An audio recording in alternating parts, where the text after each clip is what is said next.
This is going to be the discussion today, and I am going to share quite a lot of um, images, photos. I think photos speak volumes, and that could also help us to understand further on the challenges. So today's topic is on the contemporary challenges and the way forward. So there are two things that I intend to bring to the attention of everyone today. Number one is to look at the challenges. What are the challenges that we have been facing for quite a number of years, especially on Islam? And when the challenges are on Islam, they affect the work of Da'wah as well. And number two, the way forward. How can we chart together, we plan together? If we remember what we have discussed before, I always emphasize on the importance of having proper strategy in propagating the message of Islam or to do da'wah. We cannot just simply go without a good preparation in terms of the content and methodology to do the da'wah work, because coming back to the definition of da'wah that we have discussed since week one of this module, da'wah is about to let people know, and then we hope they accept.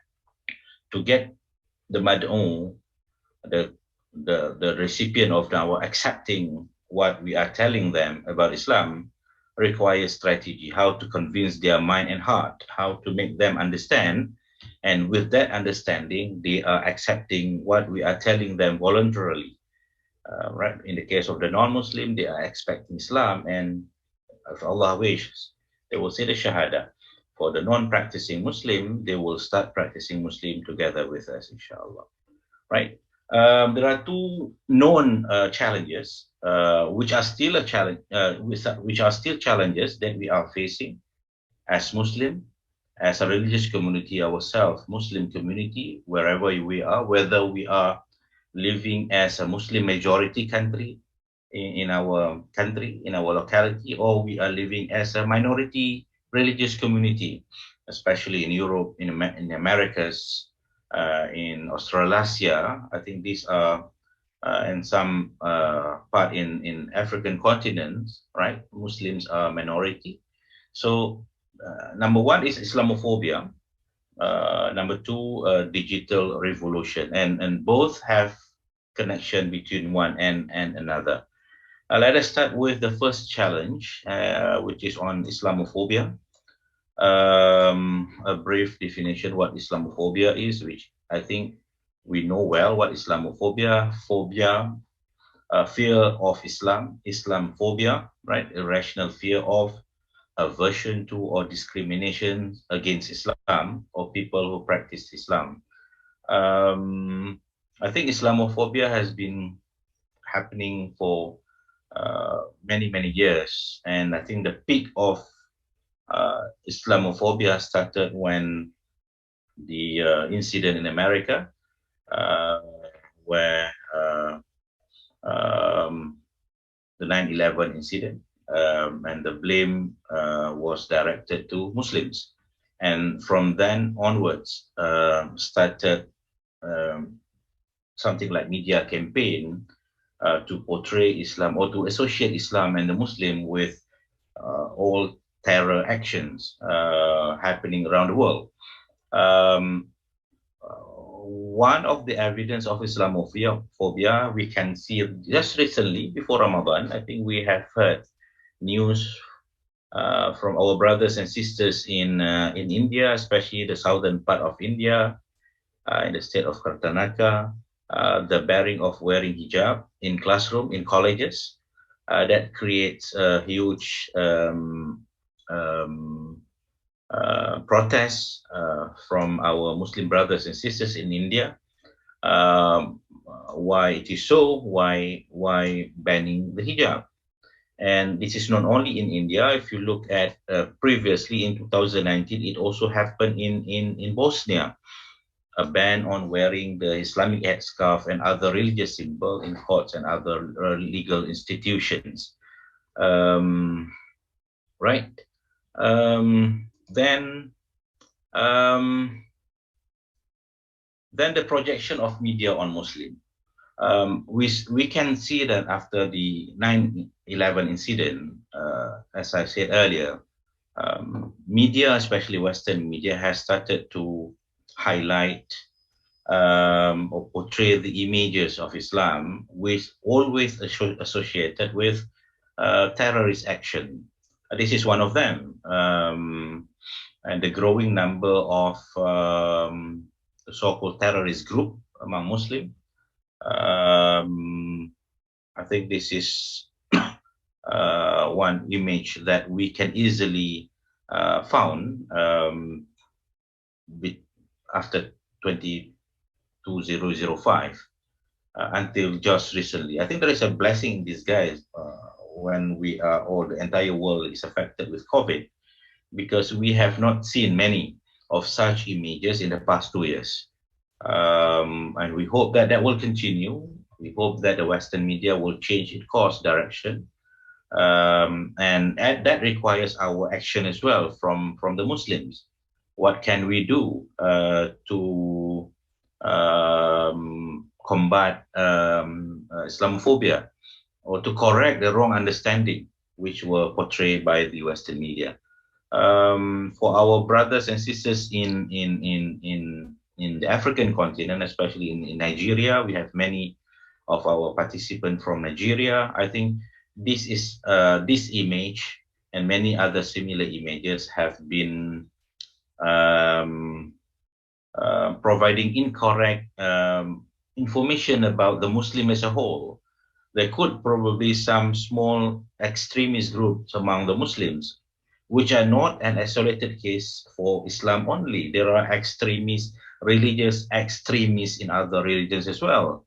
I think if we are following news from 2005 onwards, we may have come across the killing of school children by Christian extremists in Norway, and plus some other cases of Christian white extremists against Islam and Muslims.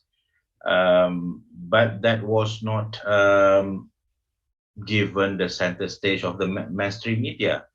So this is another challenge that we are facing. The portrayal of Islam as religions of violence, the claim that Islam is going to answer you meaning the Western world, the Western Christian community, they will disagree with you by the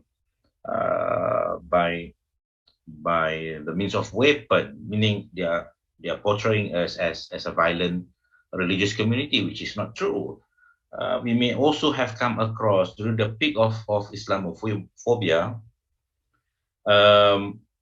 If we are following the World News Organization, Charlie Hebdo is also another media outlet. This is a satirical tabloid in France, and under the pretext of freedom of speech,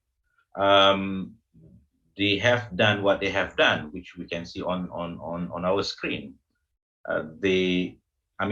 If we are following what they have produced, not only they are criticizing, insulting Islam, but even Christianity also being insulted under the pretext of freedom of speech, right? And because of the insult that they have made, like what we can see on the screen, there was a case of assassination in Paris, right?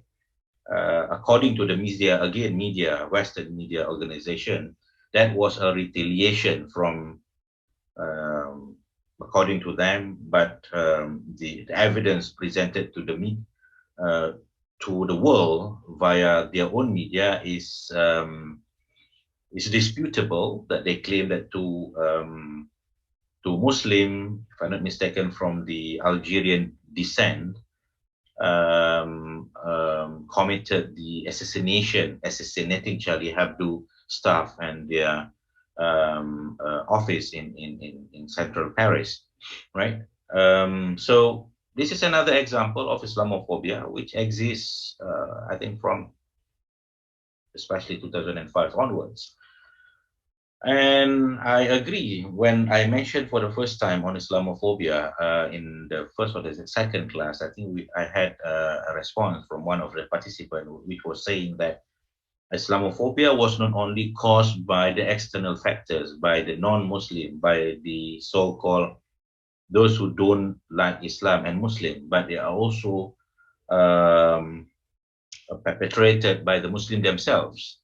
Yes, it is true there are also Muslim extremists which are not portraying the correct images of Islam to the world. I think this is one example which happened in Malaysia in 2017. If I'm not mistaken, this was in Ramadan.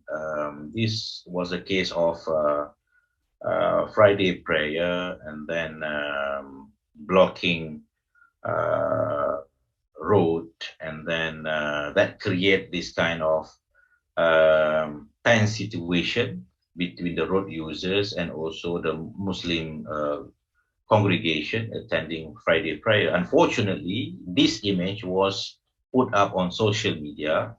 I think if you look at the image, that image of a Muslim, and then holding a cone and then trying to chase that car, which was not it's a not good incident, right? And Islamophobia then has become an industry. Some people are making profits out of the misery life of other people, and this has been put in a book, which you can see on the screen here. Well, we know very well that not all, or if it is not all of them are not true. Slowly we uncover many fake images which were distributed on the media. And this was one of them during the peak of the Russian invasion to Ukraine recently. The same photo image was used to claim that Ukrainian CNN journalist has been executed. The same photo used by the same media organization previously. So they use the same photo and then to make a false claim. That could also be true to other false claim, including images which I have shared with you previously. This is another fact which was not make the center stage of the Western media, especially. I mean, there are many cases of mass shootings. This is in America, and I mean, during Islamophobia, Islam and Muslim were always being blamed for terrorist action, and if you look at the statistic, this is from the Washington Post in 2015. The survey that they have conducted in 2015 shown that from out of many mass shooting cases, only 2 or 3, the marked dot on the map that they have shown in their own newspaper, attacked with Muslim suspect. So it is not through Islam or Muslim propagated violence. And this fact, which was published in their own media, speak volumes about the wrong accusation or the Islamophobia that the Western media also trying to make, right? Previously, I have the understanding that looking at the projection, which I have shared with everyone in the previous class, this could be the possible root cause why they are working very hard to paint wrong images of Islam um, in the West. That could be due to the projection that they have made. If Islam is allowed to progress as as it was since 2010, in 40 years time, the number will be matching the number of the Christian population. And in terms of growth, um, there were no growth projected for Christianity. But if you look at Islam, I think it is the most rapid growth that the Pew Research Center projected. And to me, this could be one of the reasons why Islamophobia is taking place. In other words, to make their own people, to make the Christians who are slowly deserting churches, especially the young people. I think if those friends, our friends who are following us and living in the America, the North America, and also in Europe, know that young people in Europe and North America are no longer interested with religion, with any religion. On top of that, they are becoming atheists. They are rejecting religion. If you look at churches, not many young people attending churches, as opposed to the progress or the growth of Muslims. That we can see a steady growth of Islam and Muslim all over the world, and that is also visible in Europe and also in the North America. So I think one way for them to slow down the growth is to make their own people, the Christians, afraid of Islam by painting wrong images of Islam in the West and also in the North America, right? The way forward, what we can do to fight Islamophobia, I think that will relate to the next challenges, which we can turn into opportunity, obviously. The advancement of internet, the technology, the digital technology. I think Muslim community, this is what we are doing, and I think we have to double or triple the effort. We have also to somehow strategize and take control of the public opinion and also the social media, trying to portray exemplary conduct of our Muslim brothers and sisters.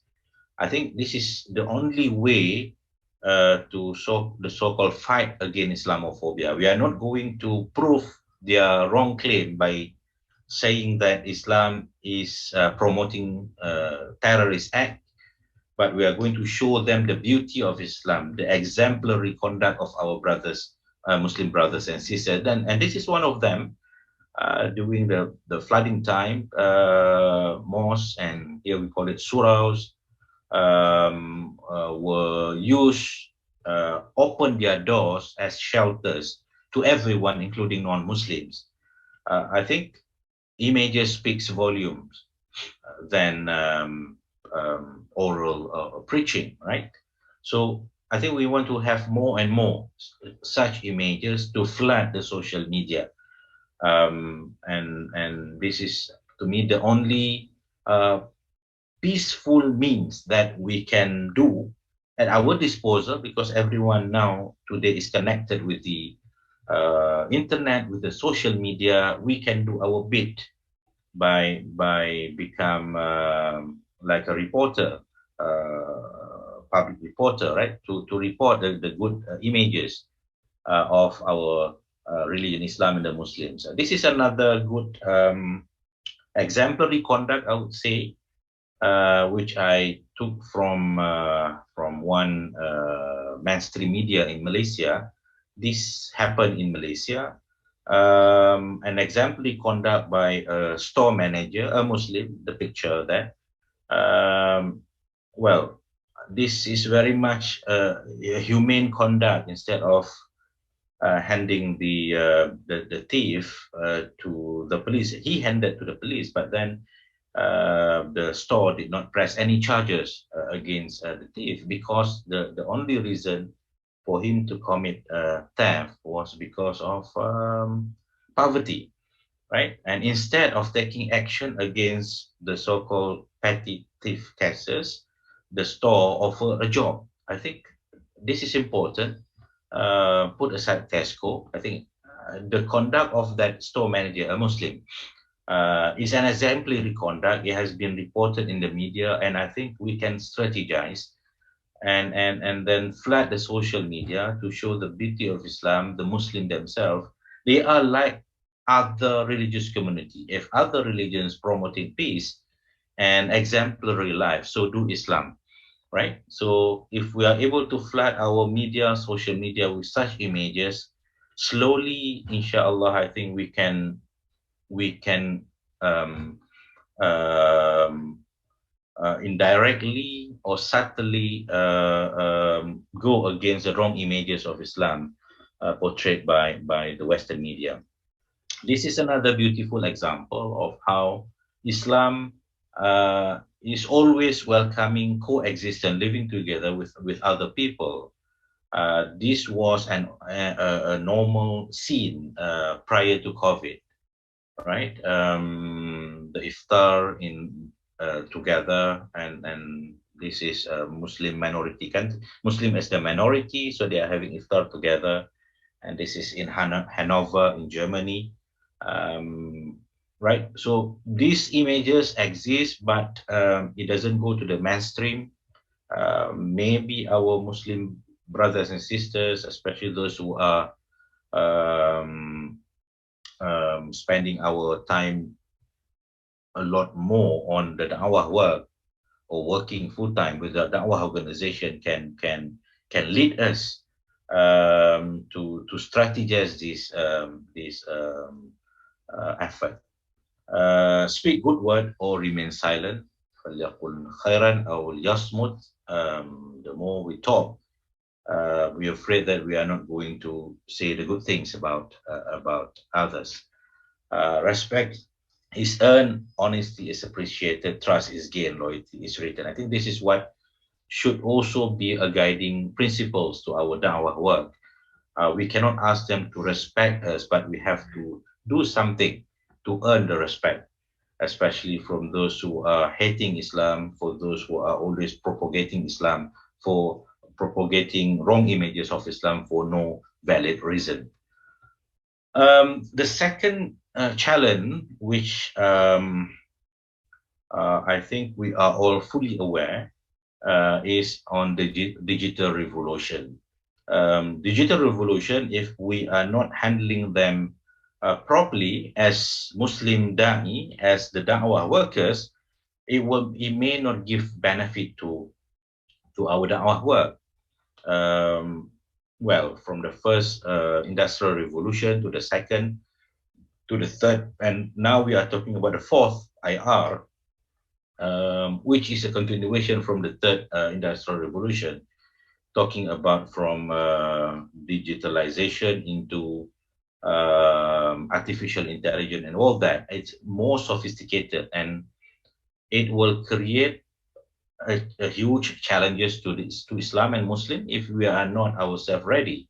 So how are we going to face these challenges? I think that's something that we can plan together, strategize together. It has connection with what we have discussed before. One thing, the Islamophobia industry, so to speak, flourish was could probably because we are not um, controlling the media.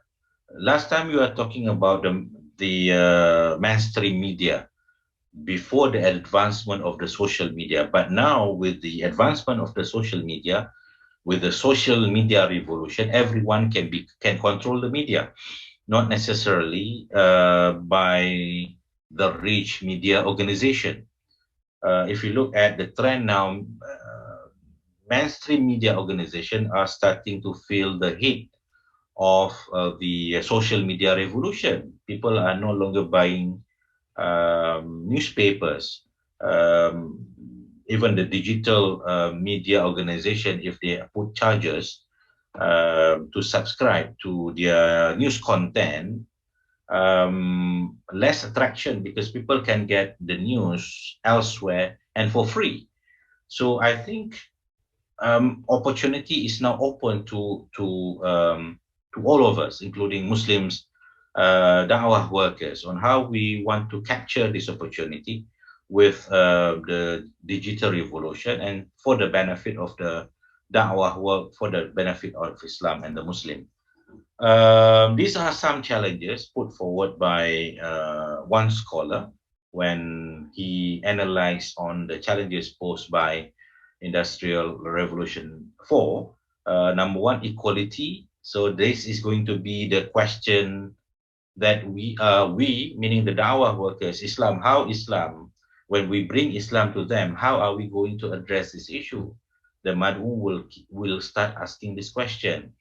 IR4, if it is not handled properly, will lead into a more gap between the have and have not, between the rich and the poor, because the rich is going to be always at the advantageous level, and the have not will be kicked out from the opportunity, including to work opportunity. This content can also be fueled by the pervasiveness of the digital technology, the dynamics of information sharing, create and propagated unrealistic expectation. This is what we are facing in the social media. Our young Muslim community and also young people are affected. They are competing between one and another on the social media. To a certain extent, it is unrealistic for them, but this is what they have been presented with. The way forward, in the end, it all comes down to people and values. We need to shape a future that works for all of us by putting people first and empowering them. Yes, the da'wah work is about empowering Muslim to, number one, understand Islam, the religion that they are living in, and number two, when they have empowered themselves, how to empower others. As a Muslim da'i, we must continue to promote Islamic values as the universal values for humanity. I think this is important. This is another way for us to fight Islamophobia by saying that we are also promoting the same values like other religion. If other religion is talking about to have a peaceful life, promoting peace, promoting justice, promoting equality, so do Islam. Islam is no different, and we have evidence in Quran. What is lacking probably is example. They cannot see the example, and today we are talking about the day, the time of people want to see tangible evidence, and that is why if you are able to plan together, um, make full use of the digital revolution, um, have a good strategy on our social media present to portray the good example, exemplary conduct of our brothers Muslim and sisters all over the world. Inshallah, I think we can address these two challenges with one stone, right? Taking the advantage of the advancement of technology, Muslim must invest more time and energy to come out with creative methods to propagate those values to the world. I just want to share what we have done last Ramadan with our students, Islamic Dawah student at the university, International Islamic University Malaysia. We established a student team. We call it Gombak Sejahtera because we are in the Gombak district in Selangor, Malaysia. And then we want to bring the Rahmah of Islam Sejahtera and engage with the young people using social media. We launched exactly a year ago, last Ramadan. And then we conducted one semester project asking our da'wah student, those who are attending Islamic da'wah classes, to produce social media content to flood the social media with content from us, the exemplary conduct, the positive value we call it. campaign.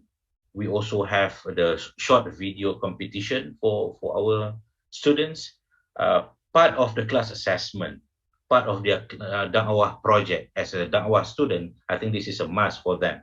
They have to work on something which can contribute to others, and also poster competition. These are some statistics that we have collected by the end of that semester last year. That was the time where we were still in multiple lockdown in Malaysia. Despite the inability to move around freely, we make full use of the internet.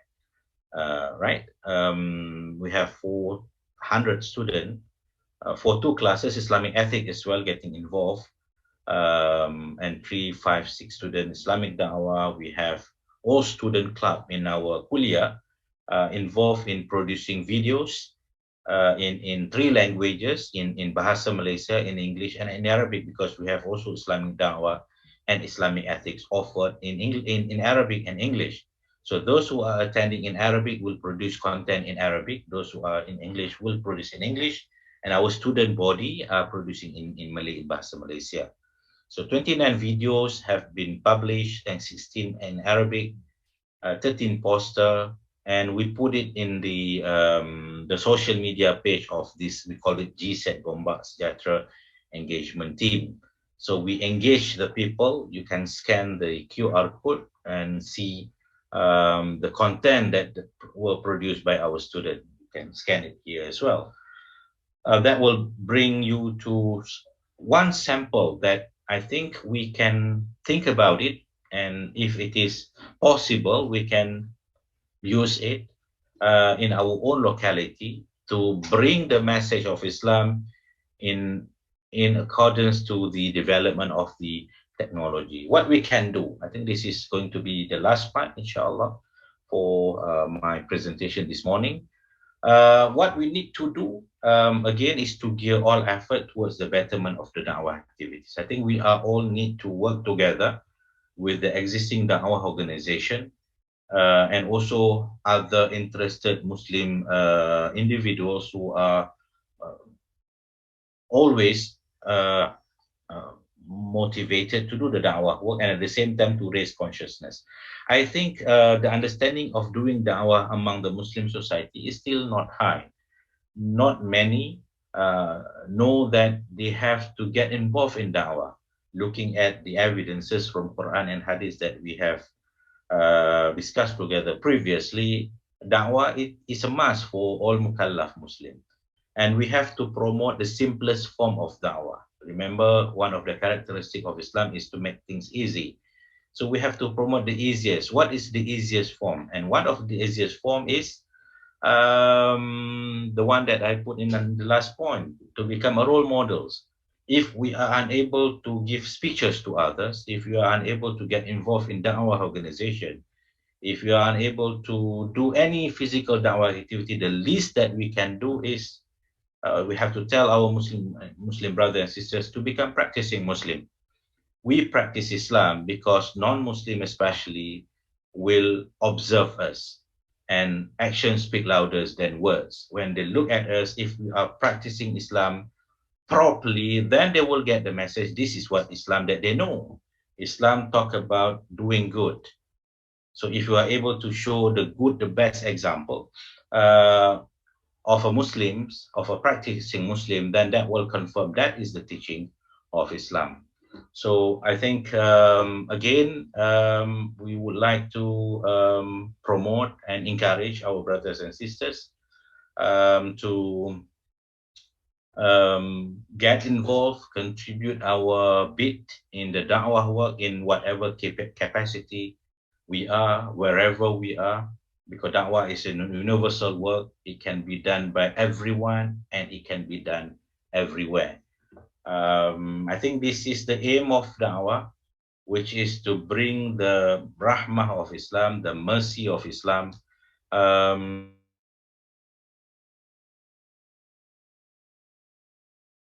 This is also a guiding principle. On top of it could be a motivation to us from the hadith of the Prophet sallallahu alaihi wasallam, in which Prophet says, "Kullu ma'rufin sadaqah." If you are not rich to contribute financially, it doesn't mean that we are not able to contribute anything to do sadaqah. Sadaqah, in its wider understanding, includes good deeds. And among the good deeds is the da'wah work, helping other people to understand Islam, correct the wrong understanding of Islam among people. These are all the good work of da'wah that is considered part of the sadaqah. So in the spirit of Ramadan, inshallah, brothers and sisters, I think we can enhance our da'wah commitment, do at our level best, wherever the possibility, the opportunity presented in front of us. Another hadith from Prophet Sallallahu Alaihi Wasallam, he whose life is long and his deeds are good. Who is the best people? There was a question to the Prophet, and that was the answer.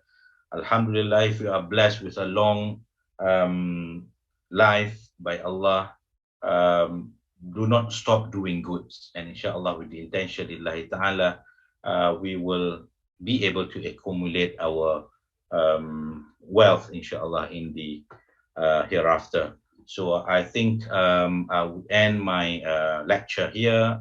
Again, I would like to thank Prof. Datuk Jamil and our team at IIIT East Asia for this important and again strategic initiative, making use of the technology so that our brothers and sisters all over the world are able to sit together, discuss together, and inshallah plan together for the betterment of Islam and the Muslim community all over the world. I apologize if any mistake from my side, and we hope inshallah we can meet again in the near future.